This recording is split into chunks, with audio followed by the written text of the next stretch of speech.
The Adventures of a South Pole Pig by Chris Kurtz. Chapter 38, the last chapter of the book. The day the large ship appeared, the men hugged one another and danced while the dogs barked. As it sailed closer, Flora could see it was painted as white as snow. She watched with the others until she could make out its name written in tall red letters, The Undefeated.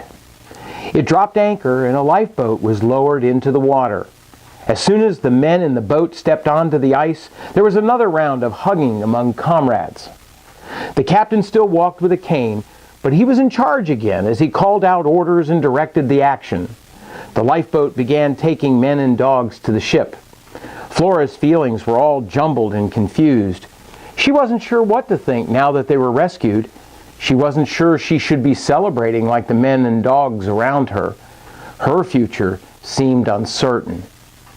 She turned to find a friend and almost stumbled over Sophia, who was also not celebrating.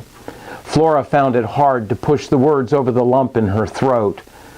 "What happens now?" she asked. Sophia didn't answer at first. "We animals don't get to decide, at least not usually," she said, and almost smiled. "Well, anyway, we're back to depending on the kindness of people and trusting they get it right. Hopefully Alaric and the captain will remember us once all this excitement dies down." Flora took a deep breath. "Remind me to tell you about a cat friend I had when I was a piglet who always said that 9 lives were just a state of mind. Whatever happens will be an adventure, right?" "That's for sure." Sophia licked her whiskers. "Whatever happens, I'm sticking with you." Oscar walked up. He seemed relaxed and confident. "You two ready to go?" Flora didn't know what to say, and Sophia just stared straight ahead, her tail sweeping slowly back and forth on the snow. "Come on, guys, don't worry. I heard the captain giving a couple of special orders," said Oscar. "I think you're going to feel at home on this ship." "Do they have a rat problem?" Flora asked hopefully. "All ships have a rat problem," said Oscar, "but that's not what I'm talking about." "Then what do you mean?" asked Flora. "Rule number 100. Let your friends figure out things for themselves someday. You'll see." Just then, Alaric came over, picked up Sophia, and motioned for Flora to follow. He guided them toward the boat, calling for Oscar. "Come on, everyone. No one gets left behind this time," he said.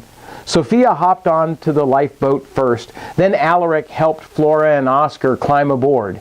In a few moments, the Undefeated's bright white sides towered above the small craft. A large box was lowered down with ropes. Oscar was lifted into the box, which was hauled upward until Flora couldn't see him any longer. The box came down again. "Your turn, Pig," said Alaric. Flora put her front hooves on the side of the box, and Alaric lifted her in. Sophia hopped in beside her. Up and up went the box in a jerky, unsteady motion. Flora spread out her feet as far as possible to keep from falling. Sophia jumped onto the ship as soon as she could. Strong hands helped Flora onto the deck, and she looked around. This was a step up from the Explorer. The Undefeated was bigger and newer, and it smelled of fresh paint. Even the sailors' shouts and the pounding of their boots were louder on Flora's ears. After all the time in the soft snow, it felt strange to be walking on a smooth surface again. Flora looked around for the door that led to the ship's hold, but Oscar walked up and steered them instead to the front of the ship. They passed rows of sturdy sled dog crates with new soft blankets inside. Flora felt the old pang of jealousy return. She took a breath and lifted her face to the pale blue sky above. A few delicate white clouds were spread out above the horizon.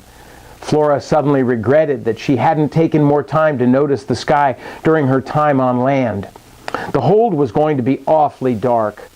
Right now, the sky seemed to be the most beautiful thing she had ever seen.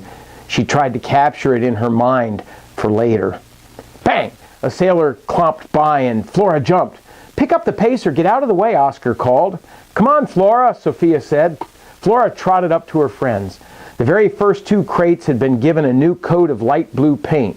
Over the door of one, a sign read, "Lead Dog." "That's my home right there," said Oscar. Well, good for Oscar. He deserved it. Oscar walked over to the other one and looked up at the sign. "The captain's gratitude," he read. "This one is for the 2 of you." Well, it couldn't be. How do you... Are you sure? Flora asked. Captain's first order, said Oscar. I heard him say to get these boxes painted and lettered. Flora felt a sea breeze flutter her ears. What does gratitude mean? I'm not sure. Maybe it's about paying back a favor, answered Oscar. Or maybe it just means the best pig ever. He gave her a big doggy grin. The ship's whistle blew again. Sophia and Flora looked at each other. Think you can handle being the ship's best pig? Asked Sophia.